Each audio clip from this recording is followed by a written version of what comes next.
Hello guys, this is Shiraz Amazing Videos. Review of the Bentley Bentayga. All the luxuries that are Bentley can be contained within the confines of the SUV. Not the most attractive, but probably the most extensive designed one. Appropriate things. As fun to drive as it is comfortable, helpfully adorned with an outrageously lavish Mulliner interior. Inappropriate things. It is unique in its own special way. Its all-around nature is definitely not shy in a large group. Preview. The most luxurious Bentley has ever been, indeed, ever since the stunning old Mulsanne went off production years ago. It is correct. The most expensive Bentley you can own does not come as a luxurious saloon, but as an SUV. With a trunk, the type that makes you want to get inside the vehicle and throw your belongings in, God forbid. This machine made its debut in late 2015 and was refreshed in the middle of 2020, which helped conceal the unpleasantness of the first general car. And even more, 1,000 new elements have been. There was a 20mm widening of the rear track at the facelift which enhanced the stance of the Bentayga and improved its handling. There were also new designs for the alloy wheels and new headlights which still used cut crystal even when they were not on. When they are, their brightness increases depending on the speed of the vehicle to avoid blinding other users of the road while still providing light on dark and lonely country roads. In 2022, Bentley introduced an EWB, extended wheelbase, version, that is extended by 180mm and equipped with four-wheel steering to at least try to make the 5.3-meter-long body manageable in cities. All the additional length was added to the back so that the emphasis was on the comfort of the passengers. As expected from the Bentayga that has grown to be Bentley's flagship, a Mulliner version has also arrived in the market. Mulliner is Bentley's special commission division that has existed in which the company operated a coach building business for hundreds of years. Usually, you go to them with whatever dreams you have, but here they've designed that word as annoying an entire model with things like self-leveling wheel badges, a double diamond grille, LED lights behind organic olive oil tanned leather perforations and the airline seats. Enjoy the visual delights for yourselves above. Much wellness here for the sum of £254,000. Not exactly £250,000, we'll come to the cost further below. But sadly again in the case of the W12, a no-go. The W12 has now been completely phased out of Bentley's model lineup. Thus all Bentaygas have to soldier on with a 4.0-liter 542 bhp twin-turbocharged V8 or a 6-pot 456 bhp hybrid. The V8 is reserved for the EWB. In time we'd expect the Bentayga to gain the powertrain's new 771 bhp V8 hybrid is fitted to the latest Conti GT. This one is way more powerful than the existing hybrid which I would consider a lame duck. Read more in the driving tab. It's regrettable to say goodbye to the W12, but the concerns regarding CO2 emissions on a global scale will not cease to exist. And it is not the only engine that hasn't enjoyed a long stay with the Bentayga. Anyone remember the V8 diesel?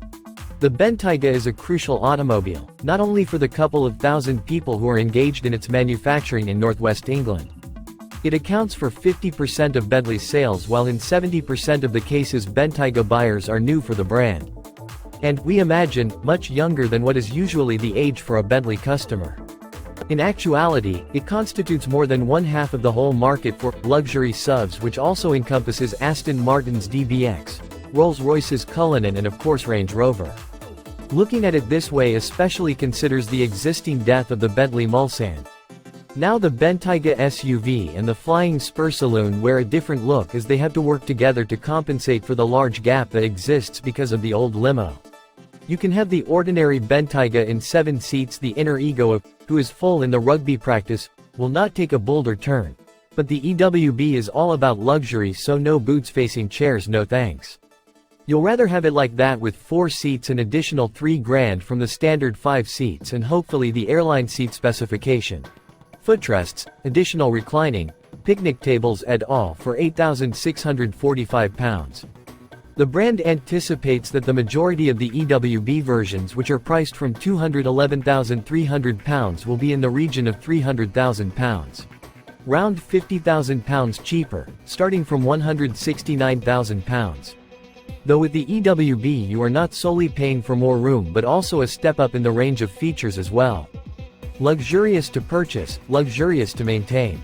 Keep this in mind when they come to the pre-owned market, where the phrase, "If you cannot buy it new you cannot afford to buy it secondhand," has probably never made more sense. Further on that in the buying section. But that has not stopped Bentley from selling more of the top-end options than ever. Mulliner's bespoke services enjoyed growth of 43% from 2022-2023, and 75% of Bentleys are now fitted with some form of Mulliner embellishments before leaving the factory. While we hate to make it clear, we must remind you that the Bentayga is not an SUV that carries out sports. Instead, it is a large, plush and well-finished heavyweight SUV.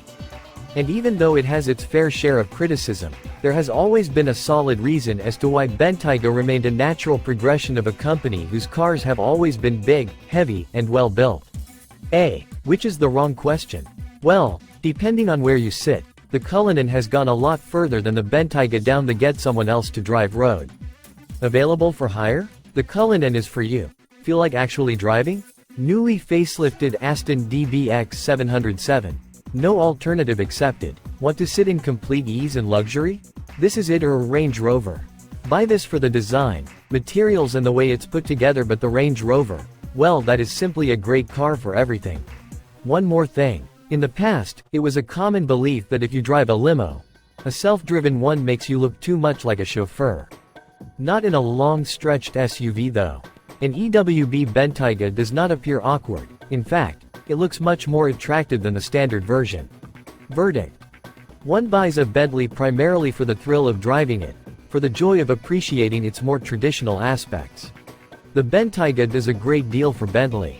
Along with being the touted flagship, it is also, strangely, the entry-level model due to the fact that it is less expensive than both the Conti GT and the Flying Spur.